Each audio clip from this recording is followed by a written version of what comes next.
اللہم صلی علی سیدنا بسم اللہ الرحمن الرحیم۔ محترم بزرگ و عزیز ساتھیوں، ہمارے معاشرے میں عام طور سے یہ عادت بن گئی ہے لوگوں کی کہ کسی بھی کام کو پوچھ کر کے نہیں کرتے، کسی بھی کام کی تحقیق نہیں کرتے۔ یا تو وہ شرماتے ہیں پوچھتے ہوئے، یا پھر وہ پوچھنا ہی نہیں چاہتے، شاید اپنی زندگی میں کچھ کرنا ہی نہیں چاہتے۔ نہ جانے کتنے لوگوں سے ہماری ملاقات ہوتی ہے، اور نوجوانوں سے بھی ملاقات ہوتی ہے۔ جب ہم انہیں مسجد میں لے جانے کے لیے بولتے ہیں کہ بھئی آپ مسجد میں چلو، کچھ وقت وہاں تھوڑی دیر بیٹھ کر بات کریں گے، تو وہ یہ کہتے ہیں، بہت سارے نوجوان یہ کہتے ہیں کہ جی ہم مسجد میں نہیں جا سکتے، ہم تو ناپاک ہیں۔ استغفر اللہ۔ اللہ کی اس زمین پر ناپاکی کی حالت میں پھرنا بھی گناہ ہے۔ مستقل اس بندے کے پاس کوئی فرشتہ اللہ کی رحمت نہیں ہو سکتی جو ناپاکی کی حالت میں پھر رہا ہو۔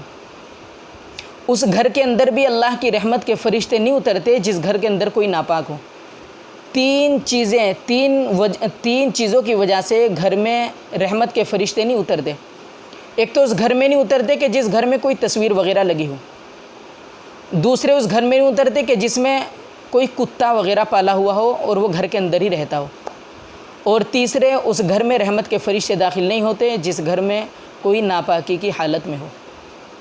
جب بھی اس طریقے کی کوئی چیزیں آ جائے تو فوراً غسل کریں، لیکن غسل کا تو پتہ ہی نہیں ہے بہت ساروں کو کہ سنت طریقہ غسل کا کیا ہے، یہاں تک بھی نہیں پتہ کہ غسل کے اندر فرض کتنے ہیں۔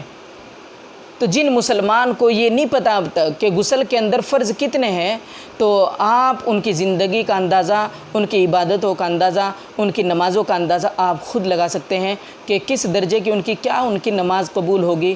پہلی بات یہ کہ ہوگی ہی نہیں، پاکی کا ہونا نماز کے لیے شرط ہے۔ مسجد میں بھی وہ داخل ہوتے ہیں، آپ کے پاس بیٹھتے، وہ اسی حالت میں کھانا کھا رہے ہوتے، سب کام اسی حالت میں کرتے ہیں۔ ان کے اوپر اللہ کی رحمت نہیں ہوتی جو مستقل ناپاک رہتے، جن پہ غسل تک کرنا نہیں آتا اور باتیں بڑی بڑی کرتے ہیں۔ یہ یہودیوں کا پورا طریقہ اختیار کرتے ہیں، پہننا اوڑھنا یہ سب چیزیں، لیکن اپنے اسلام کے کسی شعار کو یا کسی بھی حکم کے بارے میں وہ پوچھنے کی بیچارے وہ جرأت ہی نہیں کرتے، وہ اس زحمت کو اٹھانے کے لیے تیار ہی نہیں ہے۔ تو آخر ان کو کیسے سمجھایا جائے؟ یا تو وہ شرماتے ہیں آتے ہوئے علماء کے پاس، ائمہ حضرات کے پاس، یا پھر وہ بیچارے پوچھنے ہی نہیں چاہتے۔ اللہ کی اس زمین پر اللہ کے نبی صلی اللہ علیہ وسلم کا ایک امتی ناپاکی کی حالت میں کیسے پھر سکتا ہے؟ اللہ کے نبی صلی اللہ علیہ وسلم کی حدیث ہے، ایک مرتبہ بیت اللہ شریف کو آپ صلی اللہ علیہ وسلم دیکھ رہے تھے، بڑی حسرت، بڑی حیرت کے ساتھ، بڑی حسرت تعجب کے ساتھ آپ دیکھ رہے تھے، اور یوں کہہ رہے تھے کہ ہائے اے خانہ کعبہ کہ تو کس قدر پاکیزہ ہے، تیری خوشبو کس قدر عمدہ ہے، تو کتنا زیادہ قابل تعریف ہے۔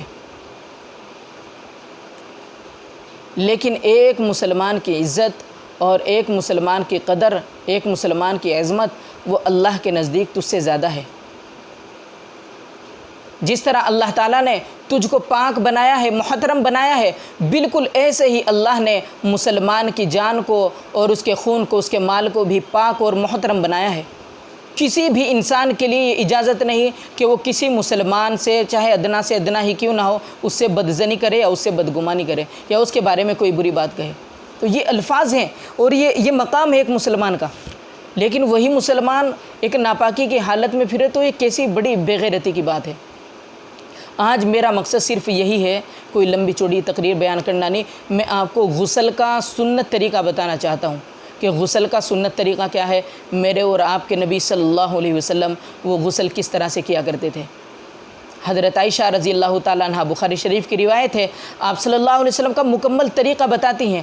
وہ کہتی ہیں کہ جب آپ صلی اللہ علیہ وسلم غسل کے لیے جاتے تھے تو جب آپ غسل خانے کے اندر داخل ہوتے تو سب سے پہلے آپ اپنے دونوں ہاتھوں کو دھلتے تھے اچھی طرح۔ ہاں، جب دونوں ہاتھ دھل لیتے، فارغ ہو جاتے دھل کر، اس کے بعد آپ دونوں استنجے کی جو جگہ ہیں، پاخانہ اور پیشاب کے جو راستے ہیں، آپ پھر ان کو دھلتے تھے اچھی طرح، استنجا فرماتے۔ اس کے بعد آپ تیسرے نمبر پر یہ کام کرتے کہ جس جگہ بھی بدن پر ناپاکی لگی ہوتی آپ اس کو اس جگہ سے اچھی طرح دھلتے۔ دھلنے کے بعد جب آپ یہ تینوں کام کر لیتے، پھر آپ صلی اللہ علیہ وسلم کیا کرتے کہ مکمل وضو فرماتے، جیسا ہم نماز میں جو وضو کرتے ہیں نا، ہاں ایسا وضو آپ صلی اللہ علیہ وسلم کرتے تھے۔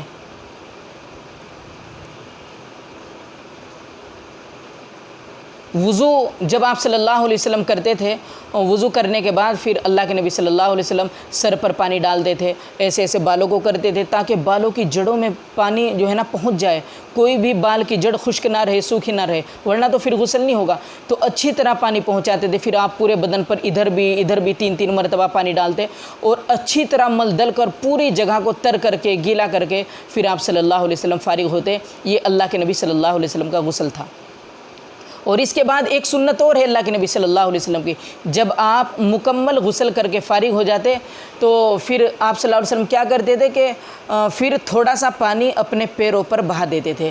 یہ بھی اللہ کے نبی صلی اللہ علیہ وسلم کی سنت ہے، مکمل غسل کرنے کے بعد تھوڑا سا پانی آپ صلی اللہ علیہ وسلم اپنے پیروں پر بہا دیتے تھے۔ یہ بھی سنت ہے اللہ کے نبی صلی اللہ علیہ وسلم کی۔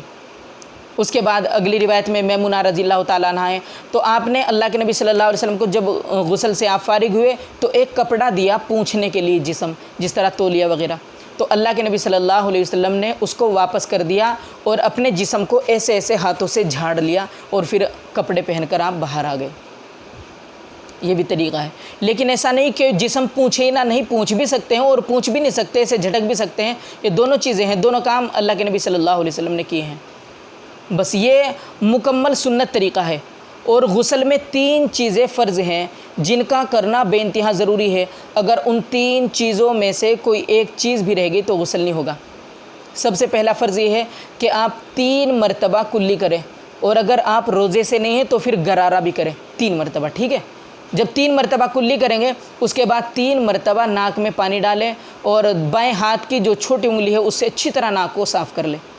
جب یہ دونوں کام کر لیں تو تیسرا نمبر یہ ہے کہ پورے بدن پر، پورے جسم پر اس طریقے سے پانی بہائیں کہ ایک بال کے برابر بھی سوکھا نہ رہے۔ اگر کہیں سے بھی سوکھا رہے گا تو آپ کا غسل نہیں ہوگا۔ یہ فرض طریقہ ہے غسل کا کہ جس سے کم میں تو کام چلنے والا ہے ہی نہیں، اور جو میں نے پہلے بتایا اللہ کے نبی کا وہ مکمل سنت طریقہ ہے۔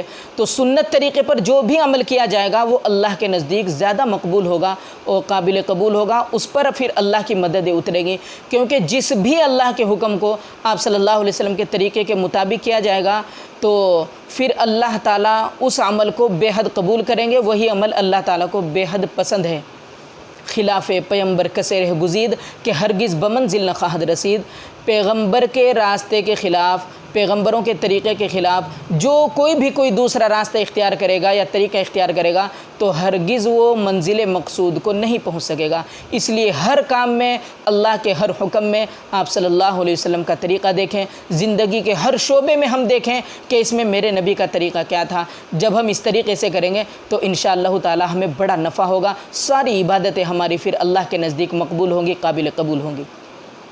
اللہ تعالیٰ میری اور آپ کی اپنے احکام اور اپنے پیارے نبی صلی اللہ علیہ وسلم کے طریقوں کے مطابق میری اور آپ کی رہبری اور رہنمائی فرمائے، آمین یا رب العالمین۔ السلام علیکم ورحمۃ اللہ۔